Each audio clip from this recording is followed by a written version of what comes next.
Hey, what's up you guys? It's Dorothy and welcome back to my channel. If you're new here, don't forget to give this video a big thumbs up. Comment down below what you want to see in the future. Click that subscribe button and don't forget to turn on my post notifications. That way you lovely people get notified every single time I upload a video. I will let you know that my voice is starting to hurt because I am pre-filming videos right now. But I do have some Gatorade to drink. So if you see me drinking some Gatorade, that's probably why. In today's video, we are going to go into chapter 36 of As Good as Dead by Holly Jackson, and in hopes that I don't lose my voice, make sure you do give this video a big thumbs up. So let's get right into this video. This video may contain sensitive topics and foul language. If you do not wish to continue, please click off of the video now. You have been warned. 36. Breath-fogged glass and a gateway heart escaping her chest, Pip's eyes at the bottom of the window, watching as Max paused the video game.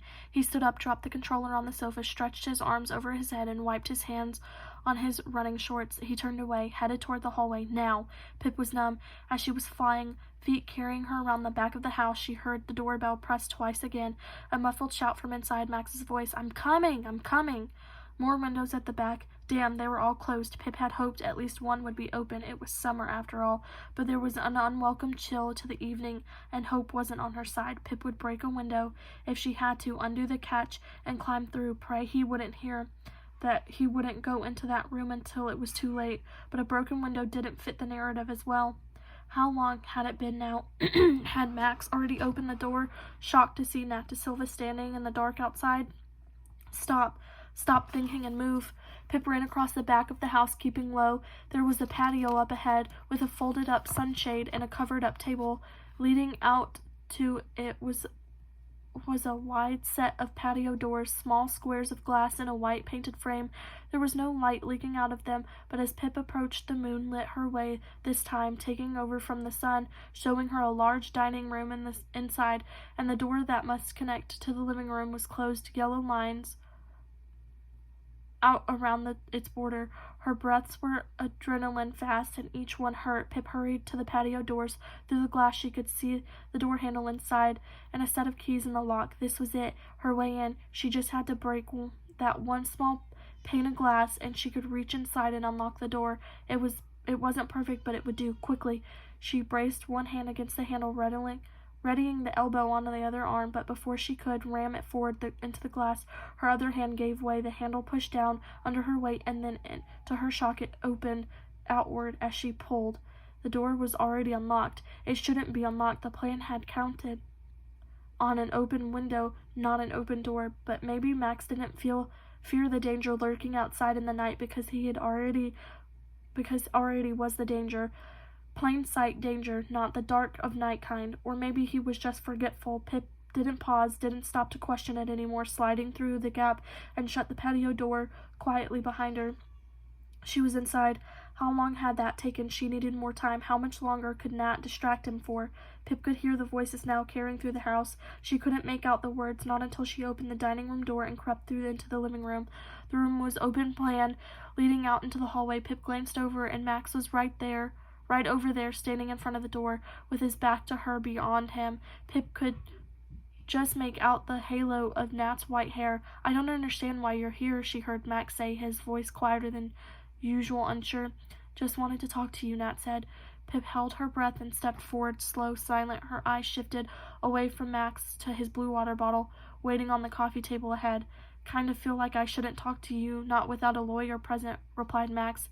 And doesn't that say everything?" Nat said with a sniff. There was still water in the bottle, almost a third. Pip had hoped for more, but that would do. It should be tasteless. Her feet moved from polished wood to a huge over-patterned rug in the center of the room. There were no shadows to disappear into, nothing to hide behind. The room was bright, and if Max looked back now, he'd see her. "So what did you want to say?" Max coughed lightly, and Pip halted, checking over her shoulder.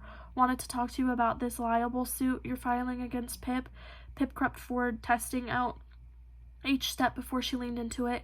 In case of one floorboards creaked, she reached the edge of the large corner sofa and ducked beneath it, crawling forward toward the bottle. The controller and Max's phone laying abandoned on the seat of the sofa. "What about it?" asked Max. Pip reached out with her gloved hand, fingers wrapping around the sturdy plastic of the water bottle. Its spout was already up and waiting globs of his spit resting on top. Why are you doing it? Nat said. Pip unscrewed the top of the bottle round and round. I have to, said Max.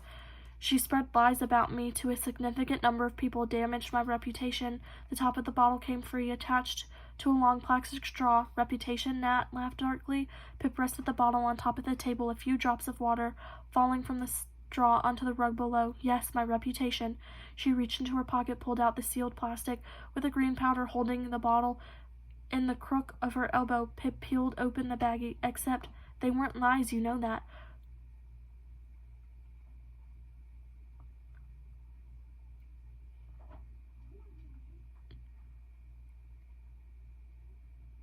For fuck's sake, Max. She has a recording of you admitting it. What you did to Becca Bell and me and all those others, we know. Pip tipped the bag over the opening of the bottle. The green powder made a gentle hiss as it slid down, landing into the water. The recording was fabricated. I would never say that. Green dust clung to the inner walls of the bottle, sinking down through the water. Have you said that so many times that you're even starting to believe it yourself? Nat asked him. Pip swirled the water inside the bottle, picking up the drugs gently, a small splashing sound of water crashing on water. Look, I really don't have time for this. Pip froze. She couldn't see beyond the sofa. Was it over? Was Max shutting the door? Would he catch her right here, crouched on his rug, his water bottle in her hands, a sound, shuffling, and then something harder, like wood crashing up against something? But I'm not finished, Nat said, louder. Now, much louder. Was it a signal to Pip? Get out of there now, so she couldn't keep him any longer. Pip gave the bottle one last shake. The powder was dissolving, cloudy in the water, but Max wouldn't be able to tell, not through the dark blue plastic. She picked up the top and screwed it back on. What are you doing? Max said, his voice rising too. Pip flinched. But no, he wasn't talking to her. He was still over there talking to Nat. What do you want? Nat coughed, a harsh, unnatural sound. That was a signal, Pip was sure. She placed the bottle back on the coffee table, exactly where she found it, and she turned, crawling back the way she'd come. I wanted to tell you. Yes, Max snapped, impatient. Past the edge of the sofa, and Pip straightened up. She looked at them, Nat's foot over the threshold, blocking the front door. That if you take it to trial, this liable case against Pip, I will be there every day.